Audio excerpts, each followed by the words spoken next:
Here's a decent question. I wonder if we will create our own ISIS. They stem from their families being blown up. We're killing people's families here now. What happens from that? You know,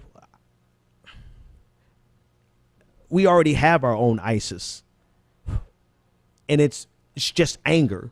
It's people who are angry, and whether or not you feel like their anger is justified is totally irrelevant.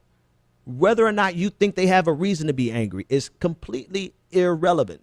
Now, the question is, are we going to allow a population of angry people get access to weapons that can cause this much damage, even against an entire police force? But they're not going to allow this to be a nuanced conversation. They're going to make this about, oh, Black Lives Matter is anti-police, so therefore Black Lives Matter should be quiet. And I'm going to tell you, no, that will not happen.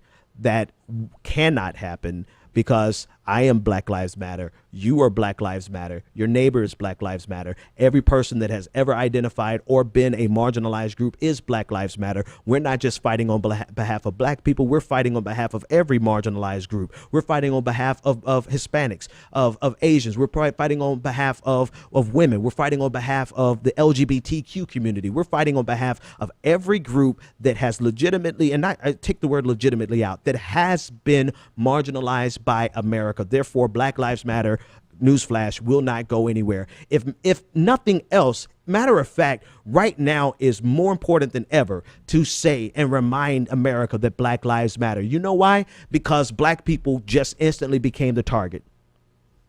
Black people have become targets of angry white, most likely men, and the women who are pushing them on, right? So now more than ever, we need to say Black Lives Matter. Because underneath the banner of Black Lives Matter is every marginalized group in America. And because I know for a fact that Black Lives Matter fights on behalf of every marginalized group, I know for a fact that Black Lives Matter would even get out there and protest against people who would want to harm police officers. So instead of using police officers as props against black people, see how many of us would actually stand in solidarity for the lives of police officers. But you don't want that. You want a political prop. You want a political football. And you know what? We're smarter than that. And the jig is up. Guys, I've got to go. My lunch break is over.